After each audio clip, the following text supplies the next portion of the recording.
Hello, Typing Piper here with the little one. Out for our daily mountain climb slash hike. Apparently somebody is really interested in this camera.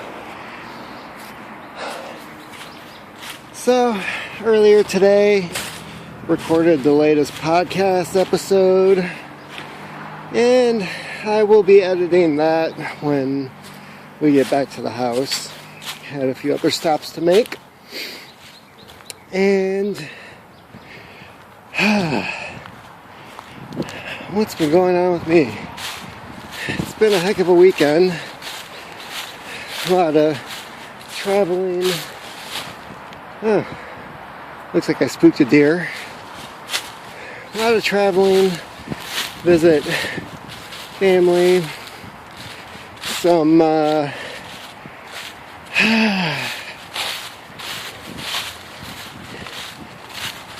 trips out to make what I would call typewriter runs, trying to restock the antique booth, and that wasn't as fruitful as I thought it would be. I did find one really nice Underwood portable 4-bank. The only downside is that somebody had painted it. I don't know how long ago. It didn't appear to be professionally done. It looks nice, but you can still see the decals underneath the paint. And whoever had it really did take care of it. Everything works smooth on it. The keys are exceptionally nice. One of the reasons I grabbed it was to make sure that some of these key chopping assholes didn't get their hands on it. So that was the extent of my weekend. Had some people yelling at me, "He has risen," and I replied with "April Fools." So that didn't go over well.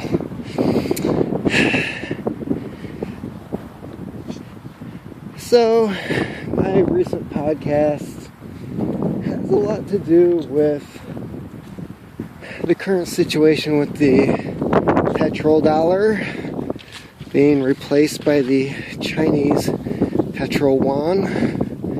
You know, that's the big difference between us and China, is that while we spent decades making a shit ton of money and not investing it in a goddamn thing, they took the last 20 years in a long strategic plan to buy up as much gold and silver as they could get their hands on and undermine the US dollar by creating a gold-backed currency that others could trade in to buy oil.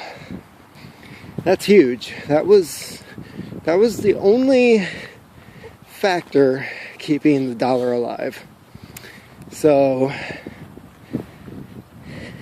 having that happen, and like I said, that was last week. The website opened up, and there's an English version of it. I think it's the Yuan is what it was called, and which is the English version of the market.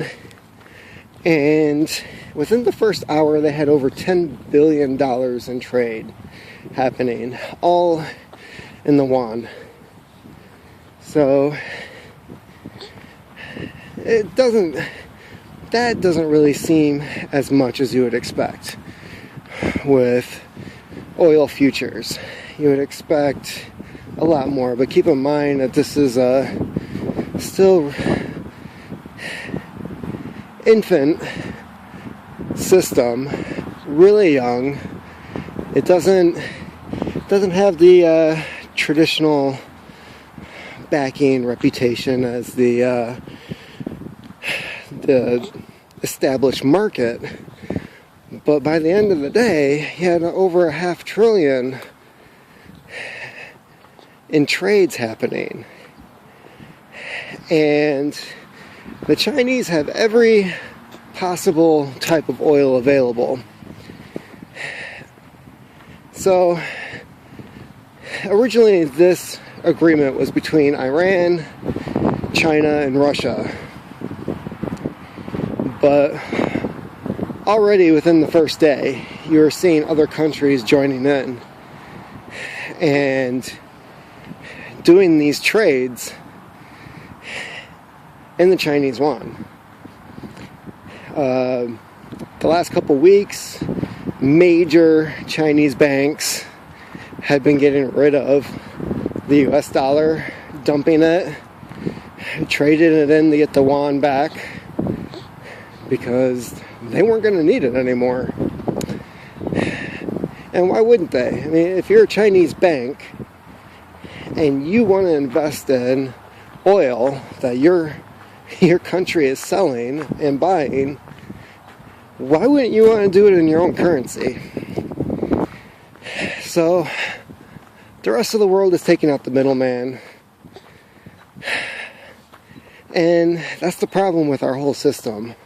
Our free market capitalist constitutional oligarchy system is that there's always a middleman. You always have to have a bank in between you and the market. And the rest of the world is starting to say, hey, this is bullshit. Who the fuck are you guys? Why do we need you? It's costing us more in the end. We can do this without you. And I don't blame them. I see it in so many other aspects of our economy. Take the healthcare system, for example. Essentially, insurance companies are banks that are between you and the healthcare provider. And even though these assholes don't have a medical degree, they're going to say, well, this is covered, this isn't. We deem this not necessary. Which makes absolutely no sense whatsoever. Because the only person that should be making those decisions is your doctor. And there really shouldn't be anybody in between you and your healthcare. It's ridiculous. And the saddest part is we pay for this insurance. So you're paying from the beginning. And the insurance says, well, we're only going to cover this much. So you're paying after the insurance. All you do is pay. You pay to some asshole to get rich for absolutely no reason. It's basically the world's waking up to the U.S. economy being a total shit show scam. And the saddest part is not much is going to change, and it's going to be the guys at the bottom of the ladder who are ultimately going to pay in the end. With an economy going to shit, with no money trickling down. I hate that fucking term, by the way. With no money going down, basically the middle class, their wage has been stagnant since the 1970s. Meanwhile, CEOs are getting bonuses for fucking up companies. So, I'm kind of rooting for China here. Which sucks because I live in the wrong damn country, if that's the case. Because finally, someone has the balls to say, nope, sorry, we're going to make our own system. It's going to make a lot more sense. We're going to have a dollar that's backed by something. So, this was probably the biggest FU that a foreign country could give the United States. And we kind of deserve it. It's been long overdue. So, that is what's going on in my mind. Of course, the podcast version is a little... it's more tame than what I'm doing now, but... yeah, it's going to be interesting.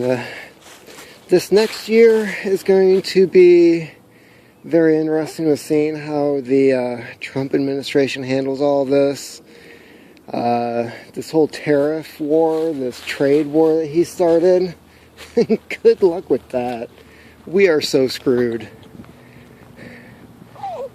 You know, the rest of the world at this point, with the way China has been bargaining and dealing with everyone from Africa, which we really don't even touch. I mean, they're dealing with everyone. And what it comes down to is the world needs China, and nobody needs us. And I know that there's going to be people out there that say, well, what about the military? Well, quite frankly, if we were to spend our money on something better than just having a military, which is thinned across the world, is still in countries that has no business being in, protects assholes who don't need to be protected, and quite frankly, we're constantly breaking treaties that we have with our allies. So, regardless of how big our military is, it doesn't mean a whole lot. And quite frankly, if our economy goes to shit, we can't fund it. So what does it matter? Oh, we have a bunch of tanks, we have a bunch of planes that are rusting, we have ships that can't sail because they have no fuel. Yeah, that's awesome. One relies on the other. So it doesn't mean a whole hell of a lot to have a strong military when you don't have the resources behind it to keep it going.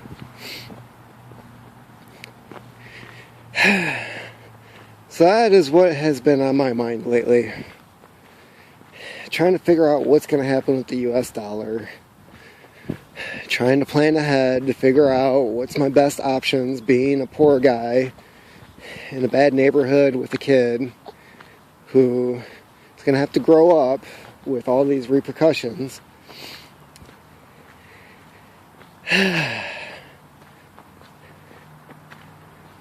Yeah, so that's about it. In the meantime, take care.